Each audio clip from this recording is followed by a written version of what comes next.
soir, nous allons parler de Eric Sampietro.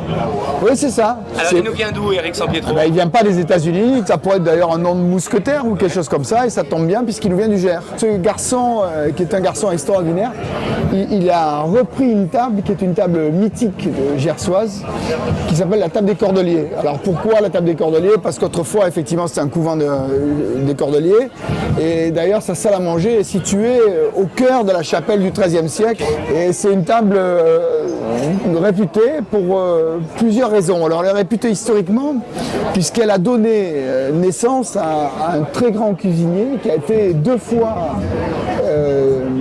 considéré par ses pairs aux États-Unis. C'est pour ça que je faisais un peu des jeux de mots à ce sujet, qui s'appelait Jean-Louis Palladin, qui est décédé il y a quelques années et qui a été 2 fois nommé par ses pairs aux États-Unis comme le meilleur chef de l'année.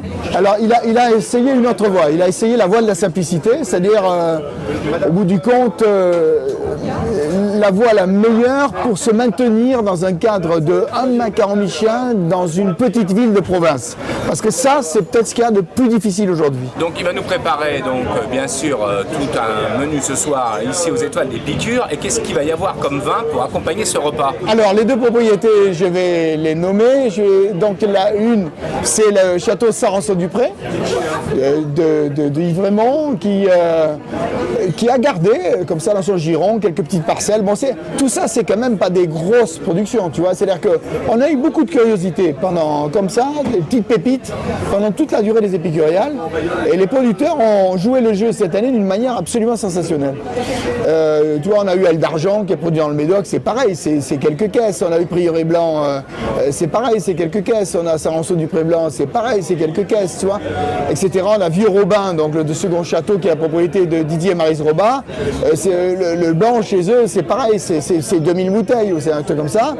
Et ce sont des gens qui non seulement font des blancs qui sont des blancs intéressants, c'est normal de faire des blancs intéressants dans le Médoc. On est quand même dans une configuration qui est pratiquement la même que celle des graves, quoi. Tu vois, c'est des croupes de graves presque partout, sauf que tout à fait vers le nord, on a quelques plateaux calcaires ou des argilo-calcaires.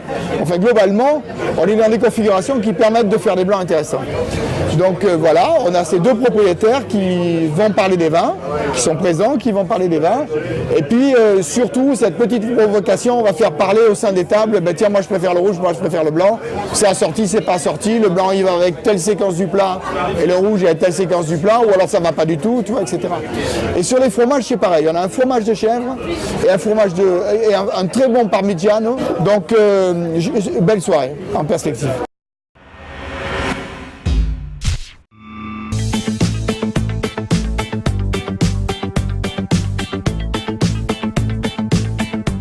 Bonjour, nous sommes bien sûr aux Épicuriales avec un temps un petit peu couvert aujourd'hui.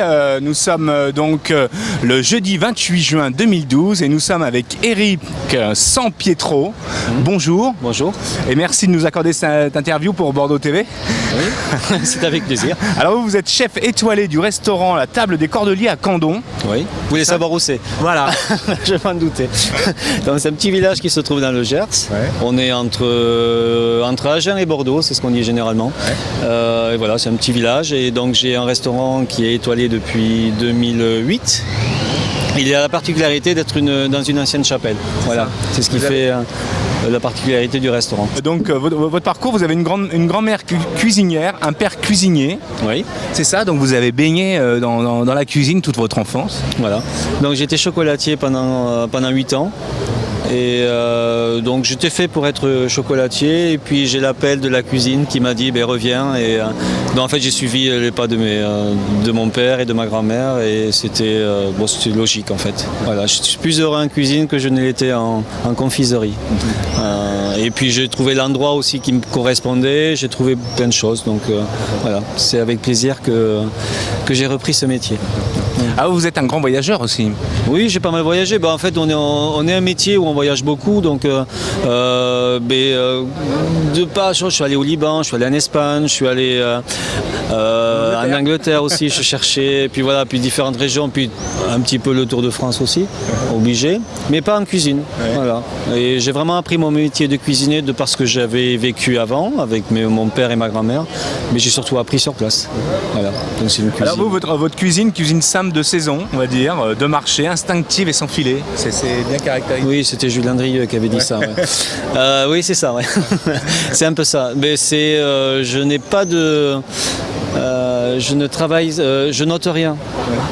Donc je suis quelqu'un qui fait vraiment, j'achète à 9h, je transforme à 10h et à midi je sers. Voilà, donc j'ai pas très peu de recettes. Tout à l'instinct comme on dit, et je peux changer en plein service, je peux changer sans problème ma carte et certains plats.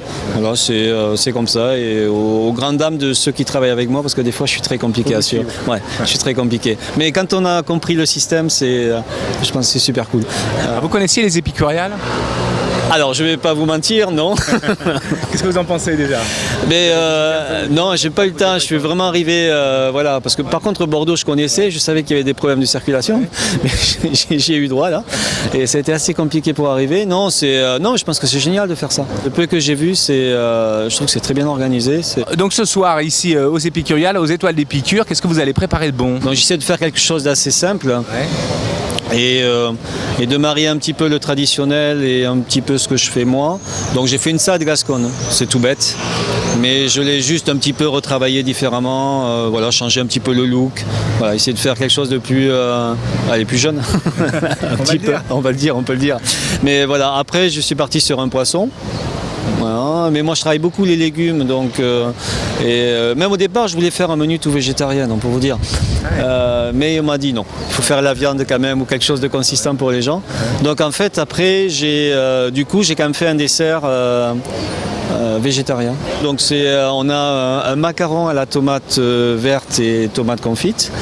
On a un granité, un pain perdu d'aubergine et un sorbet à la tomate verte. Voilà, donc j'essaye de toujours marier un petit peu les produits de saison et voilà, c'est le tout début des tomates et des choses comme ça. Donc, malgré que je sois dans un pays où on fait beaucoup de canards, j'essaie de privilégier les légumes. Voilà, c'est comme ça. Okay. En tout cas, merci beaucoup. Alors, on vous souhaite une bonne soirée, une bonne réussite. Hein, Oui, j'espère que ça se passera bien. Mais il n'y a pas de raison. Oui, je pense que les gens sont déjà à table. Moi, je suis un petit peu en retard. Ouais. Donc, mais bon, j'espère que ça se passera bien. J'ai vraiment trouvé ça très bon. Voilà, j'ai vraiment trouvé ça très bon.